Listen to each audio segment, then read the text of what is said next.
realmente ficou claro que sem incentivo não tem jeito, a gente não consegue exportar, não tem um financiamento para exportação, a gente não tem nenhum tipo de proteção, incentivo, apesar de ter, o Finame nos ajudou em grande parte em alguns momentos, mas mesmo a oferta de Finame, aí você entende melhor que eu, tenho uma certa variação, tem momentos que tem muita oferta, Claro. tem momentos que você Some.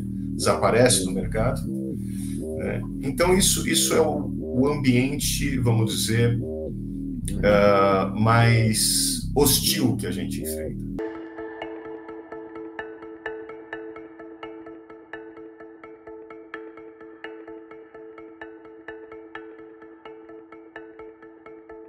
Olá, sejam bem-vindos a mais um episódio do nosso podcast Missão Desenvolvimento. Sou Paulo Gala e hoje tenho a honra e a alegria de receber aqui o Fernando Cunha para conversarmos um pouco sobre o papel das multinacionais no Brasil, não só no Brasil, nos países emergentes em geral e no planeta, né? Não dá para entender o que acontece na economia mundial sem entender o papel das multinacionais.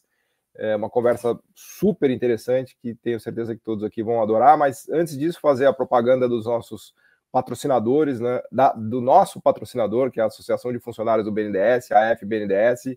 Né, sem esse patrocínio não estaríamos aqui fazendo essa discussão e tantas outras.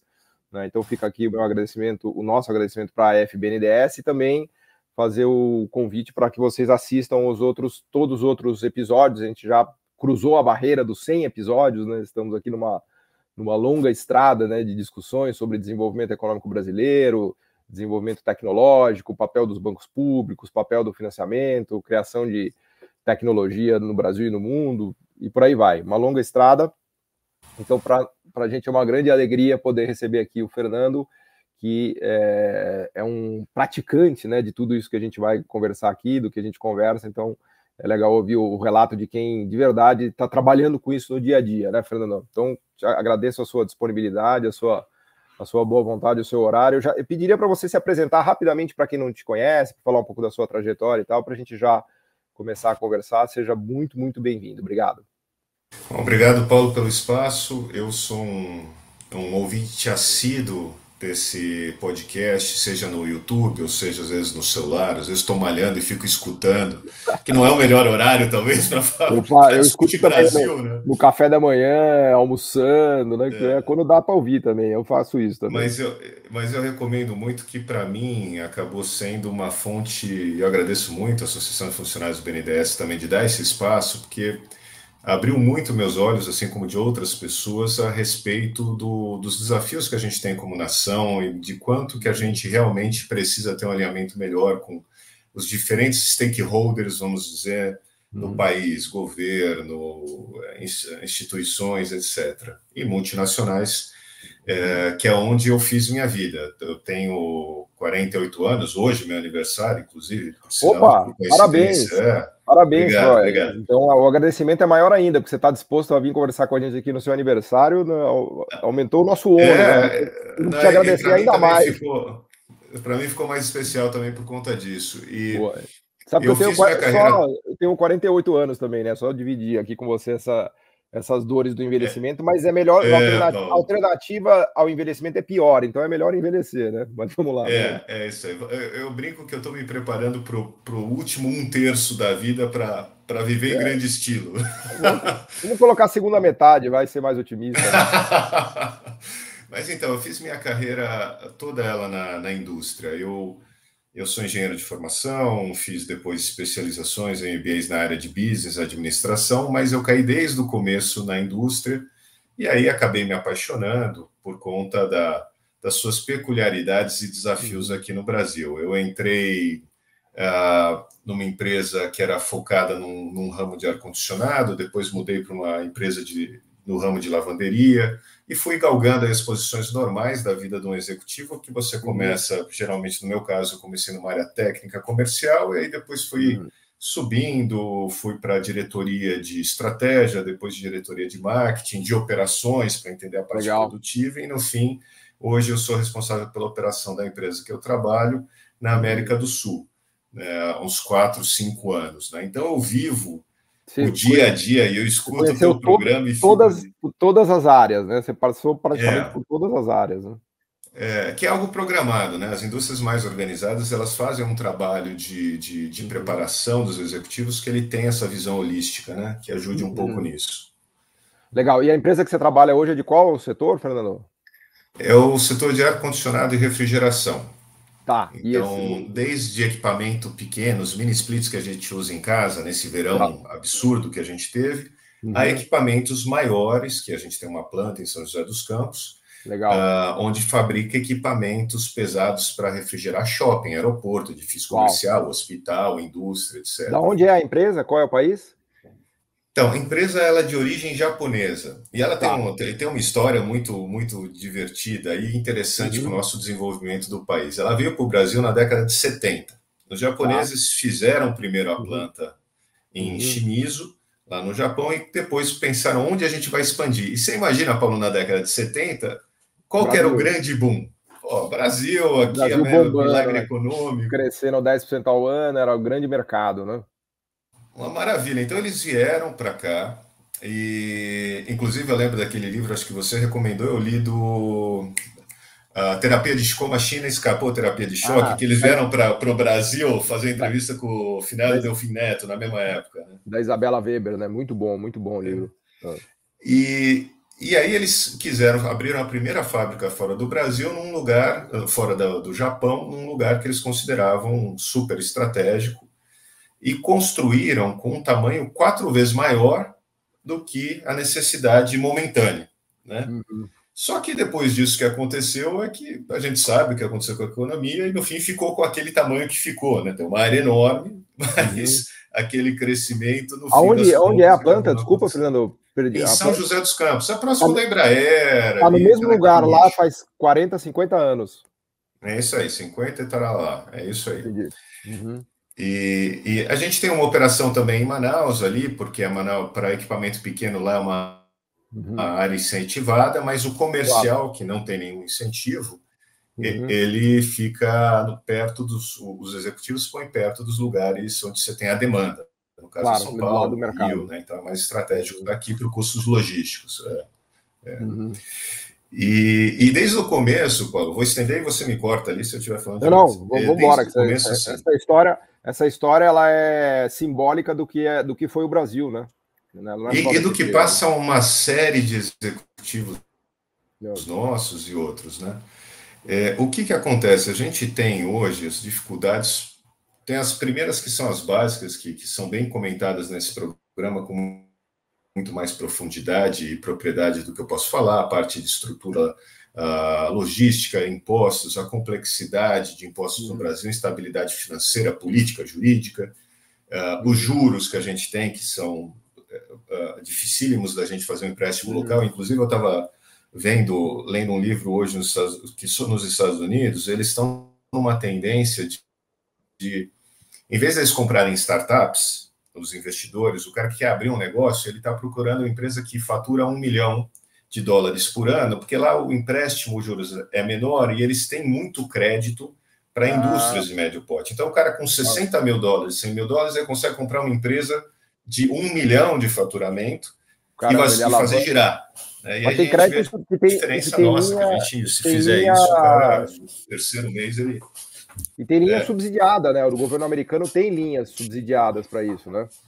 Eles têm linhas de crédito para pequenas empresas e tudo mais, né? Exato, específico. Não, mas vai lá, segue. Então fica assim, é um incentivo muito grande. A gente não tem aqui uma complexidade. E aí, no fim das contas, a gente tem também uma falta, a indústria em geral, isso eu senti muito nesses últimos anos, uma falta de representatividade frustrante no governo. A indústria não tem lobby, ou um lobby muito aquém, que eu acredito, do que deveria ter. Então, a gente acaba ficando em segundo, terceiro lugar quando a gente fala de reformas tributárias, de benefícios, incentivos, etc. Apesar de, obviamente, ter os esforços, né? Mas a gente ainda se sente muito distante. Né? E além desse ambiente todo interno que é... Você vai perguntar, Paulo? Perdão. Não, manda bala. Vamos seguindo esse raciocínio. Além desse ambiente interno, que aí acho que o ouvinte aqui já está muito acostumado, né, o ambiente do Brasil, o que a gente passa dentro da multinacional? Né? Você fala muito aquela expressão que o leão come carne, né? E a multinacional, ela faz isso, só que ela faz de formas diferentes, cada uma no seu estilo, né? Então, quando você pega uma empresa asiática, de origem asiática, o jogo dela, a mentalidade dela é escala. É escala. Ela quer, então, quando ela vai para o país, ela quer dominar market share. E depois ela ajusta tudo para trás, com reduções de custos, de SG&A, para se adaptar àquilo, mas ela não abre mão da escala. Né? Empresa de origem americana, a empresa de origem americana que eu trabalhei muito tempo, ela é gestão pelo acionista. Então, assim, a ação está boa, está ruim, aumenta, diminui. É um outro jogo onde o market share e a escala não fica tão em voga, apesar de ser importante. Né? E a gente tem empresas europeias, vamos dizer assim, ou algumas de cunho mais familiar, que aí o foco é a sustentabilidade, o crescimento sustentável, que é onde, para o Brasil, a gente consegue se encaixar melhor, porque o Brasil, todos os executivos aqui, eles estão brigando basicamente para sobreviver para o mês seguinte, né? Então você tem que ter, para o Brasil, ter um fit muito bom com empresas multinacionais que têm uma visão de um pouco longo prazo, porque o curto prazo, infelizmente, não promete tanta coisa no cenário atual. E aí, devido a isso, Paulo, o que acontece? A gente acaba, você está numa multinacional, eu tenho uma fábrica em São José dos Campos, a gente emprega bastante gente, é uma fábrica muito produtiva, produz tecnologia, mas eu tenho que competir com uma quantas fábrica pessoas no México. tem lá? Só para ter uma ideia de ordem de grandeza, quantas pessoas vocês têm lá? Em São José dos Campos, em torno de 500 pessoas em São José dos Campos, né, na operação de São José. É bastante. E aí acaba empregando uma mão de obra, assim, tem uma alta utilização de mão de obra na indústria, né, na nossa indústria ali, apesar, claro, de ter uma certa tecnologia associada. Mas aí, quando a gente vai pedir investimentos, Paulo, o que acontece? Eu vou sentar ali na frente de alguém que está olhando o planeta como um todo ali e falar, bom, eu posso investir no México, na planta do México, na planta da China, da Tailândia, da Malásia, Brasil, claro, da Coreia, da Espanha e do Brasil. E aí a gente entra numa comparação inevitável, que todo executivo acaba tendo que passar por isso, de comparar produtividade, comparar tempos de entrega, custos. E aí que a gente sente na pele a dificuldade de conseguir manter no Brasil uma estrutura fabril, né? Porque por todos os problemas que a gente comentou, a multinacional, a não ser que ela tenha aquele viés que eu comentei do longo prazo, ela vai pegar o que tiver mais custo-benefício. Eu acho que com poucos vieses, até mais protecionistas, se ela achar que tem que fazer na China, ela vai para a China, apesar que os Estados Unidos agora parece que se arrependeu um pouco desse movimento. Mas ela vai otimizar a plataforma dela, né? Vai alocar onde for mais eficiente na plataforma dela do planeta, né? Vai otimizar. Mas você estava falando de México, de uma comparação com o México. E aí, para nós, talvez seja interessante comparar com esse caso do México. Vocês têm uma planta lá no México que uma planta compete com vocês. No México, muito.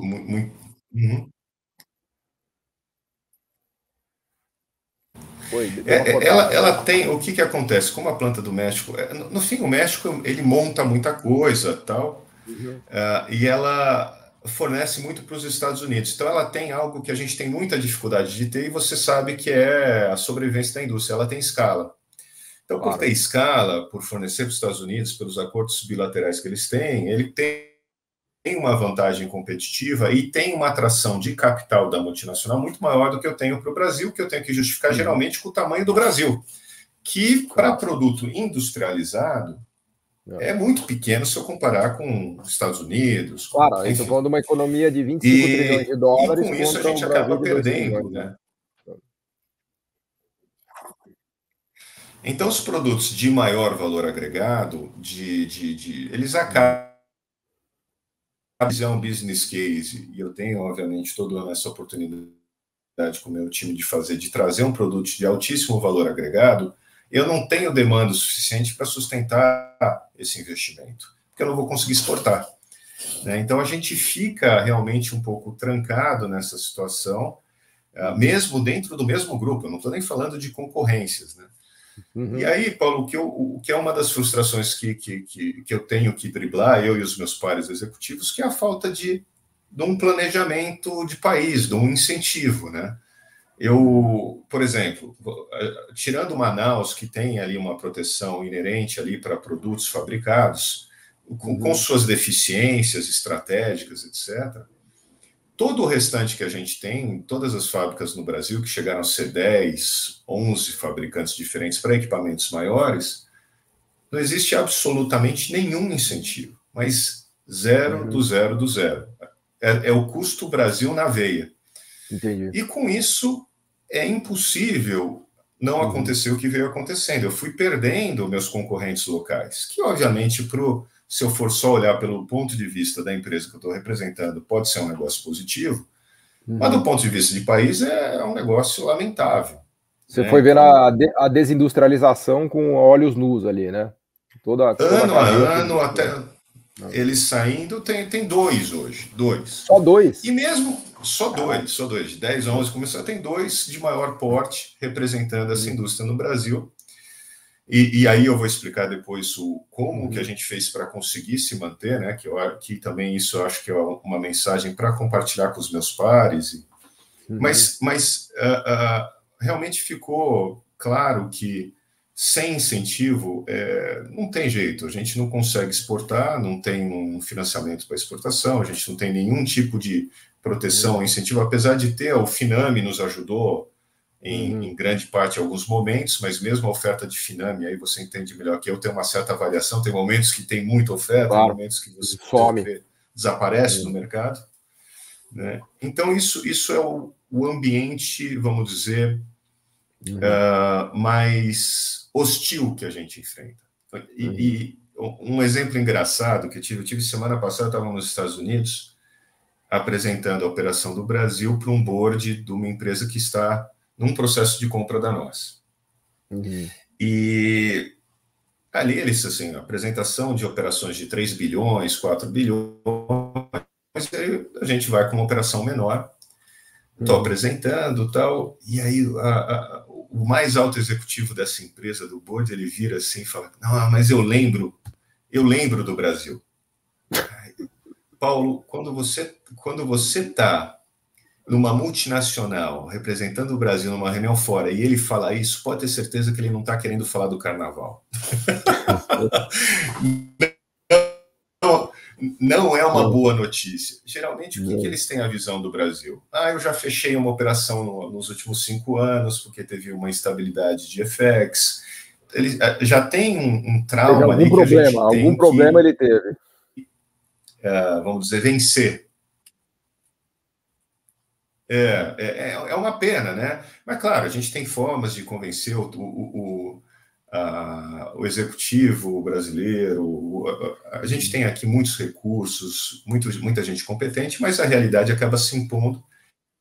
E, geralmente, quando eles têm uma experiência difícil, né? Então, esse é o cenário geral que um executivo lida quando ele chega na posição que eu estou, e assim eu tenho milhões espalhados pelo Brasil, né? Você tenta ir numa associação, eu trabalho hoje como membro da associação do Sidratar, que é uma associação das empresas do ramo de ar-condicionado, do Ciesp, que é das indústrias do estado de São Paulo, da Fiesp, mas é difícil você ter, como indústria de médio porte, uma voz. Você não consegue chegar, é muito complicado, né? Claro. Então, esse é o panorama geral. Você quer explorar um pouquinho antes da gente falar de possíveis benefícios, soluções?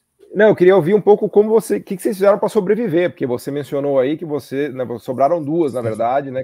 Que estratégias que vocês usaram, né? Qual é o milagre aí que vocês estão fazendo para continuar fazendo produção fabril no Brasil num ambiente tão hostil, né, como esse, né? Eu queria falar o que a gente faz e eu gostaria de falar o que eu gostaria de fazer, porque acho que essa é a mensagem que realmente eu gostaria de deixar, né? Então, o que a gente faz, basicamente, são dois esforços muito grandes para conseguir escala na América do Sul, você sabe melhor que eu que o percentual nosso de exportações de produtos industrializados para a América do Sul é muito maior do que uma exportação para a Ásia ou para países altamente desenvolvidos, né? Então, ali a gente tem o sonho e a possibilidade, não o sonho, a possibilidade real de fazer escala. Então, esse é algo que a gente está trabalhando, fazendo com Colômbia, com Argentina, e aí chega governos de posições diferentes, a gente sofre, né? Como atualmente tem, a gente acaba tendo que passar por isso, mas a escala... Vocês já exportam para esses mercados da América do Sul? A gente já exporta para esses mercados. Só para eu ter uma ideia, Fernando, são aparelhos de ar-condicionado de que valores, assim, só para ter uma ideia do... A gente está falando de equipamentos que valem em reais, a gente está falando de 300 mil reais, 500 mil reais, 100 mil reais, 1 milhão de reais. São grandes aparelhos para uso empresarial, né? Então, quando você tem um shopping, um hospital, você precisa de equipamentos mais parrudos para fazer a refrigeração desse ambiente. Vocês têm algum setor de doméstico, varejo, essas coisas? Não. Tem, mas aí a gente não consegue exportar. Aí não consegue exportar. Aí é totalmente nacional. Entendi. Porque assim como o Brasil tem Manaus, a Argentina tem a Terra do Fogo, cada um tem ali uma certa proteção.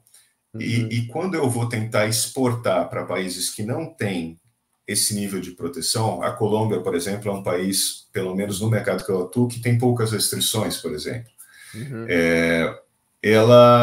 Eu não consigo ganhar, porque primeiro eu não consigo manter um preço estável para ele pela variação da moeda. E nenhum cliente gosta disso. E segundo, produtos pequenos... eles são produtos que têm ciclos de desenvolvimento muito curto e você tem que ter uma escala muito grande para você poder acompanhar. Vamos supor os celulares que saem a cada momento. Então, um equipamento pequeno residencial, Paulo, a Ásia lança em volumes enormes e se paga cada semestre. Entendi. É isso aí. Se eu fizesse para a gente, eu teria que fazer um que vai durar 10 anos. Então... a única forma que eles encontraram no Brasil foi ter, para o Brasil a gente protege com a questão de Manaus. Mas das vendas de vocês, as grandes máquinas empresariais são o quê? 60%, 70%? Vocês são principalmente uma empresa de grandes máquinas industriais, então? Hoje são. Isso. É isso aí. O que é muito bom para o Brasil, porque, primeiro... a produção é quase 100% daqui, 100%. Que legal. E essa tecnologia, Paulo, fica, por mais que a gente não esteja falando que, por exemplo, o exemplo que se cita da Coreia do Sul ou da China, que as empresas para ir lá eventualmente tinham até que ter uma parceria local, né, para que a tecnologia fosse incorporada. Aqui, quando você está falando de uma empresa de 50 anos aqui que produz tudo, o know-how já está na mão da engenharia. Essa engenharia, ela transita pelo mercado, né? Então, você acaba tendo automaticamente uma absorção dessa já criou raízes no Brasil. Já criou raiz. Eu tenho vários ex-colegas que foram contratados a bons valores por indústrias nacionais que querem começar a brincar e entrar em alguns lugares. Então, isso é um negócio bacana, acaba tendo, né, esse benefício. Mas aí, para a gente dar certo, resumindo, que eu acho que é o que os executivos passam, a gente acaba tendo que focar na escala da América do Sul, porque o Brasil geralmente não é o suficiente, e produtos de longo ciclo de renovação, ciclo de vida. Entendi. E que são produtos de valor agregado um pouco maior. Esse é o requisito número 2. Entendi. Então, escala... Perfeito. Entendi. Produtos de ciclo de vida alto. E o terceiro é aquele termo que acho que não é economês, mas é um termo mais nosso executivo, a tal tropicalização.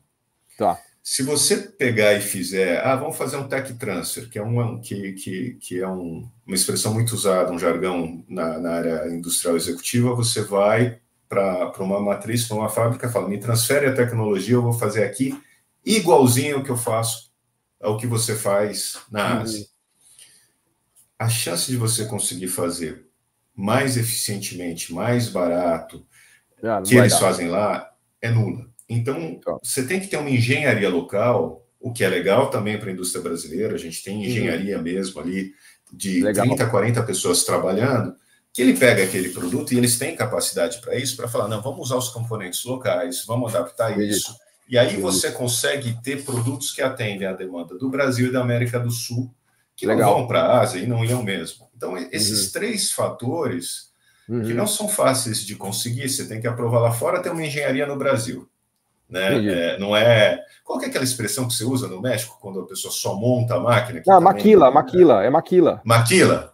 Que é a maquila da maquiagem, né? Que você dá uma maquiada no produto. Essa é uma evidência de não ter engenharia própria, que é exatamente o que você está falando.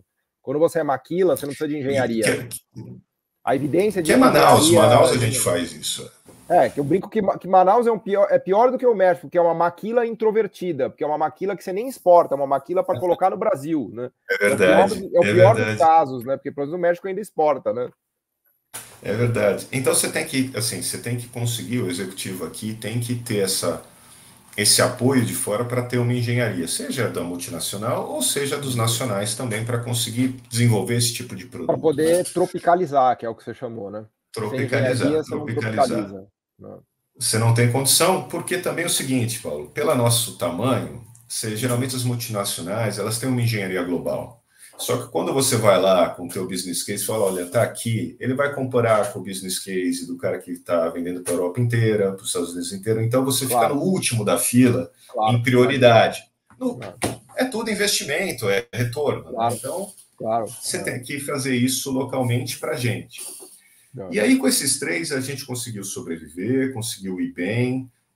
Tenho muito orgulho do time e feliz da gente estar podendo contribuir, todos nós, para o Brasil. Agora, o que me frustra aí, Paulo, foi a principal razão de eu estar querendo também compartilhar um pouco de ideias com você e com o seu público, né? É que eu vejo que a gente tem oportunidades tão grandes que estão batendo na nossa porta, assim, a quantidade de data centers que tem vindo para o Brasil, por exemplo, é astronômica. Parece que o Brasil vai virar um hub de data centers por diversas, principalmente por causa da matriz energética limpa, isso e demanda tem muita algumas energia. características. Demanda muita energia. E tem muito equipamento pesado de grande porte.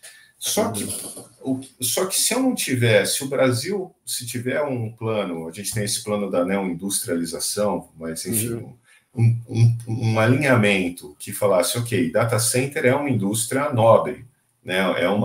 É um segmento nobre, de altíssimo valor agregado. Tem um nicho ali de digitalização. Uma das missões, acho que é a 4, ela conversa com essa ideia de digitalização, e os data centers eles estão começando a entrar ainda de maneira tímida, mas eles estão começando a aparecer na discussão. Então é importante você falar disso, inclusive para dar publicidade ao tema, né? E aí eu fico imaginando o seguinte, poxa, a gente tem fábricas aqui que têm capacidade de desenvolver um produto específico para data center, mas que são produtos de um salto tecnológico, da tal escada tecnológica, um pouco acima. Só que para fazer isso, a gente precisaria o quê? De um trabalho junto com o Estado, de falar, olha, gente, vocês têm 6 meses para desenvolver essa tecnologia no Brasil, e a gente vai ter um certo incentivo XPTO, ou de empréstimos, ou de limitação, no sentido de ter que ter uma certa fabricação local, para que vocês consigam atender a demanda por um período de tempo, e depois, como é normal, se retira esse incentivo para você tentar caminhar com as próprias pernas. E essa coisa que é tão básica no papel, mas a gente sabe que quando sai para a complexidade da vida política que a gente tem no Brasil, e de legislação e de lobbies acaba se perdendo, são oportunidades assim que me entristecem, que a gente não aproveita, né? Dava para pegar juntar a vocação Brasil, tecnologias de ponta, demandas globais, e só chamar a indústria, os investidores, vamos fazer como vocês fizeram, como a gente fizeram para a eólica. Fazer um trabalho conjunto. Você acha que data center o que está na sua cabeça o êxodo de data centers aí? Você acha que é o grande nicho que o Brasil pode investir? E data center ligado à inteligência artificial, ligado a toda a parte de cloud, de toda espécie de computação, é isso, né? Porque eu já vejo a movimenta, eles já estão vindo para cá. Eles estão vindo. A quantidade de data centers entrando no Brasil é enorme, o investimento é enorme. Você falou Assim, não que a dá gente para. poderia fazer de produto para subir a escada tecnológica. Que produtos que são do data center? São os mesmos produtos, só que eles têm um nível de automatização, de controles um pouco acima. Então, a parte toda mecânica é similar, mas ele tem um pouco mais de tecnologia embarcada, que não é nada difícil, a gente poderia fazer aqui. Não, mas dá um exemplo aí, Desculpa, não... Fernando, desculpa a minha ignorância, de que produtos especificamente você está falando? Que para você está claro, mas eu não... Perdão.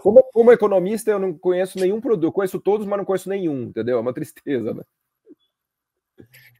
Não, mas esse é muito nichado mesmo. Se for pegar, você imagina que tem que ter grandes quantidades de água gelada para resfriar servidores, para resfriar aquele calor que é gerado naquelas máquinas para geração de dados, enfim. Aquela água, ela precisa de uma grande máquina que se assemelha muito à máquina que vai num shopping, num aeroporto, que também, no fim das contas, ela gela uma água e manda água fria até o local, onde lá ele troca calor e resfria o ambiente. Entendi. Só que em vez de eu trocar calor numa loja de shopping, eu mando a água para esses servidores. De uma forma Você tem uma necessidade de resfriamento gigantesca, né? Porque gigante. De energia de tamanho de cidade. É gigante. Né?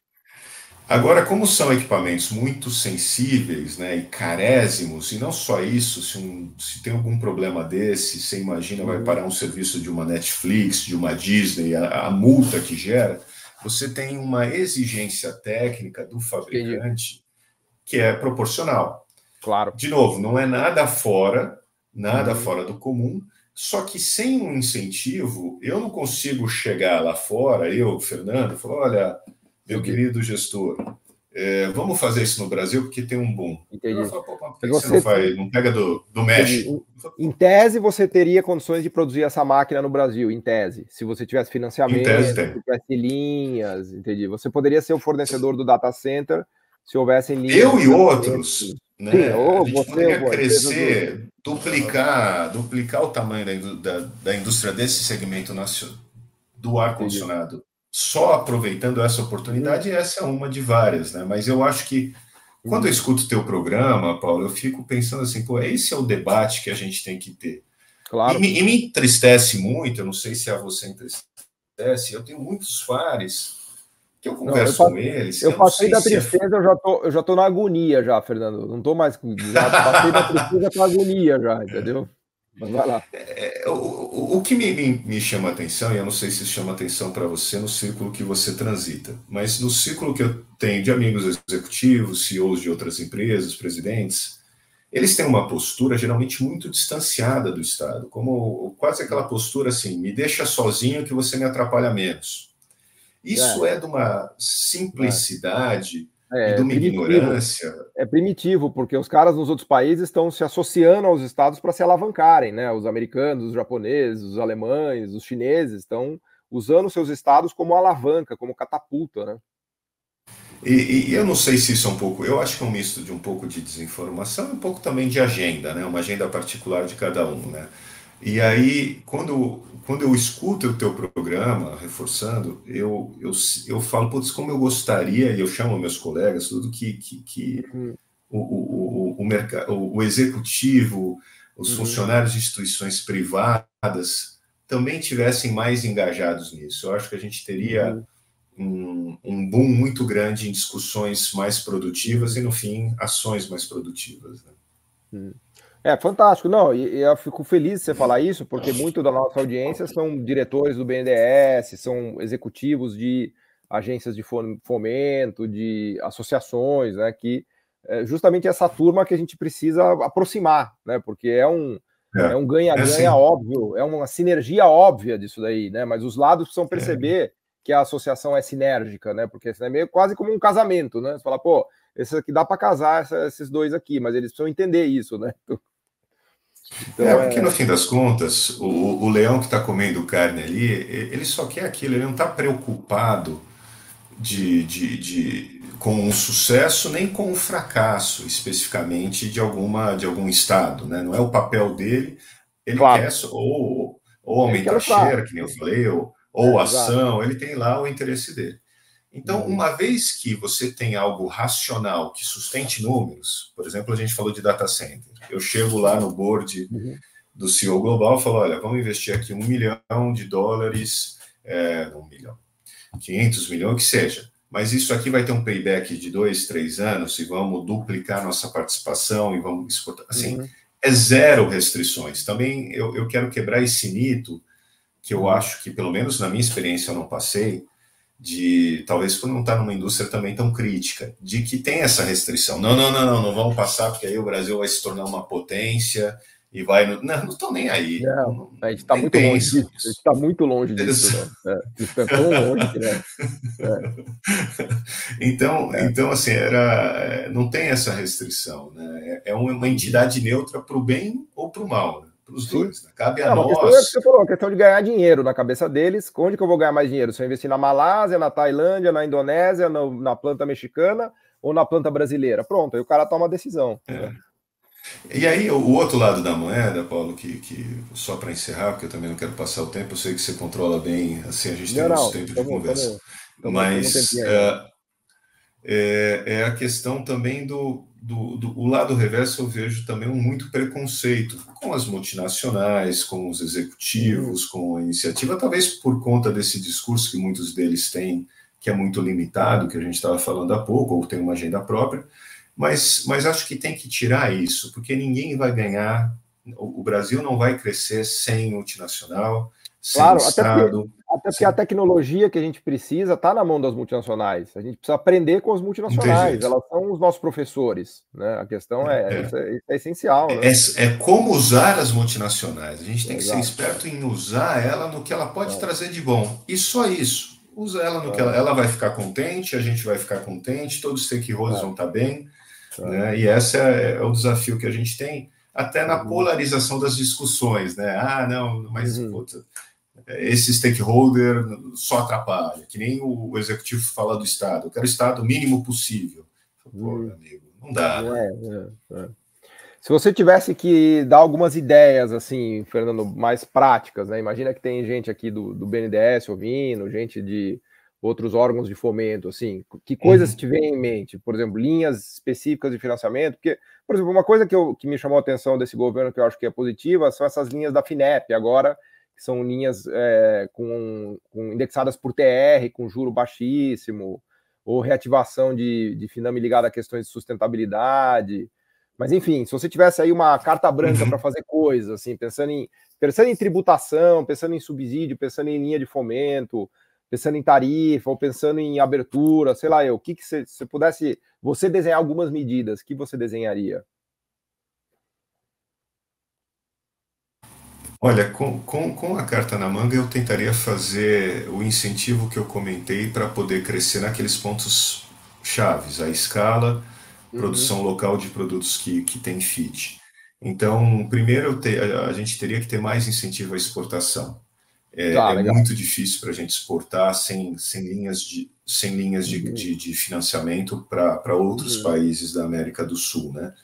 E eu acho que o Brasil poderia ser muito mais proativo nisso. Isso para nós provavelmente poderia resolver o problema escala, que é um dos piores que a gente tem, a escala fechado no Brasil. A escala que o Brasil não tem, pelo menos a América Latina nos dá, né? Pelo menos a América do Sul. Se a gente dominasse os mercados da América do Sul, já seria América do Sul.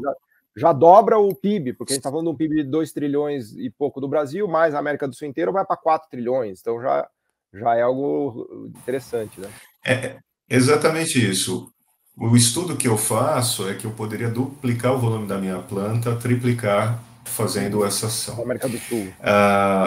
Eu acho que essa seria na América do Sul. A outra seria esse alinhamento que eu não sei se empréstimos, um empréstimo muito importante aí para o fabricante nacional, empréstimos com incentivos com baixos juros, né?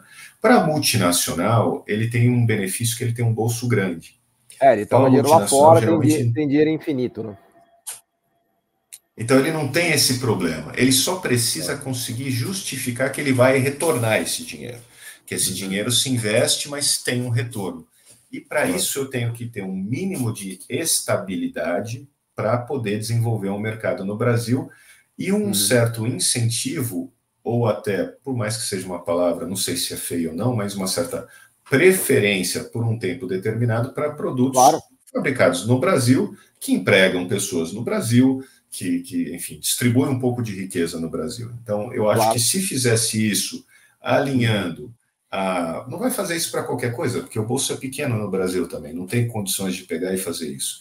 Mas se você pega áreas que estão ali nas áreas chaves, talvez do programa da não industrialização, áreas que juntam natureza do Brasil à vocação brasileira, e também são áreas de alto valor agregado, onde a gente pode sair um pouquinho, subir um pouco na escada tecnológica da indústria, aí são casos pontuais. O data center foi um que eu comentei, porque vai ser uma onda nos próximos 10, 15 anos enorme, mas que tem que ter alguém pensando e falando, ok, eu vou nacionalizar toda a cadeia de valor aos poucos, eu vou fazer tudo isso aqui ser algo que vai se transformar em riqueza para a gente. Então, isso é mais pontual, né? Também, de novo, não podemos ser inocentes de achar que alguém vai falar, vamos fazer isso para todas as indústrias, todos os segmentos.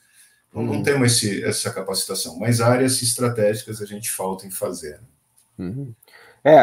Essa questão do data center que você está chamando a atenção é muito interessante, porque no fundo ela é um desdobramento do inteligência artificial, né? Porque inteligência artificial que é pop, eu estou viciado no chat GPT, agora eu uso o chat, sem o chat GPT eu não consigo trabalhar mais, assim. Eu uso o dia inteiro o chat GPT. É incrível, né? É incrível. Eu fui fazer uma apresentação nos Estados Unidos, e aí eu fui fazer uma apresentação, fui falar que o mercado era pulverizado. E eu falei, olha, pulverized markets, um exemplo bobo. E para o americano, pulverized market quer dizer que você vai pulverizar o mercado? Não é isso. Fragmented, é fragmentado. Então, hoje eu não faço mais nenhuma apresentação sem entrar na ChatGPT, colocar meu PowerPoint e falar, olha, eu vou fazer uma apresentação para um público de tal origem, por favor, faça uma linguagem que seja profissional para eles. É fantástico, é fantástico. Mas justamente ele demanda toda essa cadeia tecnológica aí que você está falando, de resfriar, de construir o data center, de todo o processamento, né, de tudo isso. O que eu acho que me entristece, não é entristece, mas acho que a oportunidade aí é que eles vão vir. Eles já estão vindo. Eu tenho obras em data centers todo ano, meus concorrentes também, obras isso é uma coisa que já está bilionárias. Já está em movimento isso. Isso é no Brasil todo? A questão só, no Brasil todo, vamos aproveitar ou não vamos aproveitar? É só essa questão. Vamos aproveitar mais ou menos. Porque hoje tudo que vem, eu olho ali e falo, muito legal, bacana. México, preciso de tanto. Entendi. Você só faz o galpão e traz as peças do mundo e coloca no galpão. Exato. Que é muito pouco dentro do que a gente tem capacitação para fazer, né? Mas enfim, eu acho que mais ou menos isso. Talvez tenha ficado simplório demais. Não, fantástico, Fernando. E desculpa, porque eu não tenho. Imagina. Eu não tenho também o economista. Meu palavreado é mais de executivo e cada um tem um nicho, né? Cada um vive na sua bolha. Cara. A gente não aguenta mais economês, ainda bem que você não fala economês. Mas eu queria deixar aqui, a gente tem mais 2, 3 minutinhos para deixar umas palavras finais aqui para você deixar aqui para a gente, em termos de reflexões, né? Porque você tem reflexões legais sobre o país, né? Não só sobre empresas e tudo mais. Então, aqui as palavras finais são suas, Fernando. Eu queria direcionar isso para os meus colegas executivos. Eu acho que a gente chegou num momento da carreira que a gente não pode esquecer de onde a gente veio, do país que nos formou, bem ou mal, com as dificuldades ou não, e que acho que a gente está numa posição que a gente tem obrigação ética de pensar no país. E isso não em detrimento da multinacional ou do governo. A gente tem que ser resiliente o suficiente e ter uma visão pluralista o suficiente para poder conciliar os interesses. Então, o que eu peço para os executivos, eu deixar essa mensagem, por isso que eu convido eles para vir assistir teu podcast, que a gente consiga cada vez mais entrar nessa discussão para ter menos resistência para esse tipo de iniciativa. Boa, fantástico. Fernando Cunha, agradeço muito suas palavras, sua contribuição aqui para a gente. Eu que agradeço. você disponibilizou aqui esse tempo da sua agenda no dia do seu aniversário, então parabéns de novo aqui para você no dia de hoje, parabéns pela sua carreira, parabéns pela empresa, e continuamos nossa conversa, né? Eu agradeço muito tudo que você trouxe aqui para a gente. Parabéns pelo programa, tem sido uma fonte muito boa para mim de aprendizado. Os cursos que vocês têm lançado têm sido muito instrutivos.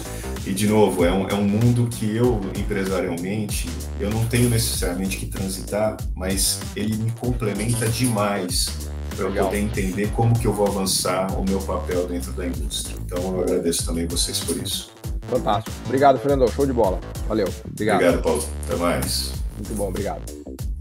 O podcast Missão Desenvolvimento é uma realização da AFB-NDS, Associação de Funcionários do BNDES, e vai ao ar semanalmente em todas as plataformas digitais. O programa tem direção de Felipe Peçanha, produção de Tatiana Gurgel e edição de Pedro Rocha. Para saber mais, acesse nosso site www.missãodesenvolvimento.com. Você também pode assistir a outros episódios já gravados nos canais do Missão Desenvolvimento e da AFB-NDS nas redes sociais. Até a próxima!